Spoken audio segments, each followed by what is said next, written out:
nanti dengkulnya Habib Bahar bin Smith mendarat di kepala saya.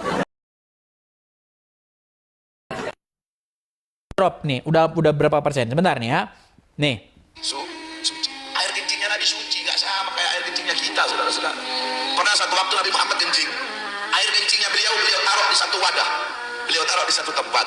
Nggak sengaja ada satu orang sahabat perempuan, dia nggak sengaja dia ambil itu wadah, dia minum. Ketika Nabi lihat, kenapa kamu minum? Itu air kencingku, kata Nabi Muhammad. Kata dia perempuan apa? Demi Allah ya Rasulullah, aku tidak pernah merasakan air yang lebih segar dari ini ya Rasulullah. Air kencingnya Nabi suci. Tuh.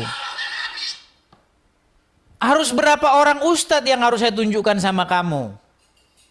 Aduh, kamu terlalu loh kalau mengatakan saya bohong-bohong. Apa mau perlu lagi? Mau perlu lagi yang ini? Ya, itu bukan hanya sekedar kencing. Nih, saya bacakan lagi nih. Tolong kalian dengar ya, umat muslim. Kenapa Nih. Nabi Muhammad itu basyarun, dia adalah manusia.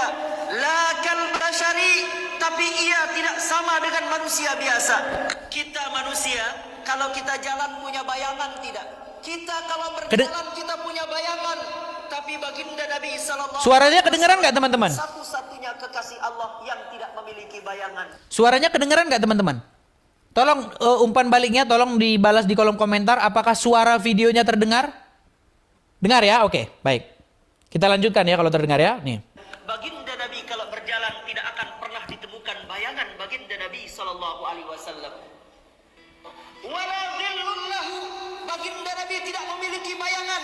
Bal kana nura, karena baginda Nabi itu adalah nur, maka yang tidak memiliki bayangan itu adalah nur. Dan baginda Nabi sallallahu alaihi wasallam dijadikan manusia, tapi ia bukan manusia biasa. Nabi Muhammad sallallahu alaihi wasallam itu kalau beliau meludah, maka tangan para sahabat siap menyambut ludahnya baginda Nabi sallallahu alaihi wasallam.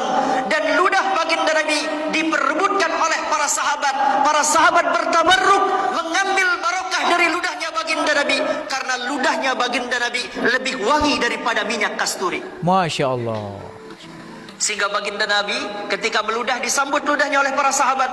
Lalu para sahabat membalurkan ludah baginda Nabi di tubuh mereka. Baginda Nabi kalau berwuduk, air wuduknya baginda Nabi tidak ada yang menetes ke bumi.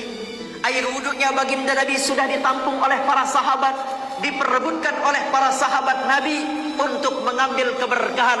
Karena apapun yang tersentuh dengan diri baginda Nabi mustahil akan tersentuh oleh api neraka. Baginda Nabi sallallahu alaihi wasallam suatu ketika pernah berbekam. Tahu namanya bekam nggih?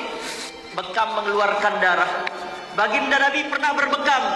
Lalu ketika beliau sudah bekam keluarlah darah beliau, maka baginda Nabi memanggil seorang sahabat bernama Abdullah bin Zubair. Wahai Abdullah bin Zubair, kamu ke sini. Lalu kemudian baginda Nabi sampaikan, kamu bawa ini darah saya, amankan ia di tempat yang aman. Bila perlu kamu kubur ia, kata Rasulullah. Maka kemudian selang beberapa waktu Abdullah bin Zubair melirik kiri kanan, gak ada orang. Udah selesai. Maka baliklah ia kepada baginda Nabi. Lalu baginda Nabi bertanya kepada Abdullah bin Zubair, hei Abdullah bin Zubair, bagaimana dengan darahku, aman apa tidak? Abdullah bin Zubair menjawab, aman ya Rasulullah, beres ya Rasulullah. Beres gimana? Kamu sudah amankan di tempat yang aman? Sudah ya Rasulullah. Kamu jujur sekarang di mana kamu amankan darahku itu, sabda Rasulullah. Maka kemudian bingunglah Abdullah bin Zubair. Maka dengan malu-malu Abdullah bin Zubair mengatakan, aku minum darahmu itu ya Rasulullah. Maka baginda Nabi sallallahu alaihi wasallam mengangkat suaranya, siapa yang bersentuhan darahku dengan darahnya, maka mustahil ia akan disentuh api neraka. Darah baginda Nabi diminum oleh Abdullah bin Zubair, dan baginda Nabi katakan, engkau tidak akan disentuh oleh api neraka. Ketika terjadi perang, Ya, jadi darahnya diminum, ya kan? Kencingnya, ludahnya, bahkan ya kan, bekas air wuduknya. Ini yang ngomong bukan saya, yang ngomong bapak-bapak ustadz. Kok kamu bilang saya yang ngomong? Maka sungguhlah kamu termasuk orang-orang yang nekat. Lagi kamu termasuk orang-orang yang suka menebar fitnah, saudara.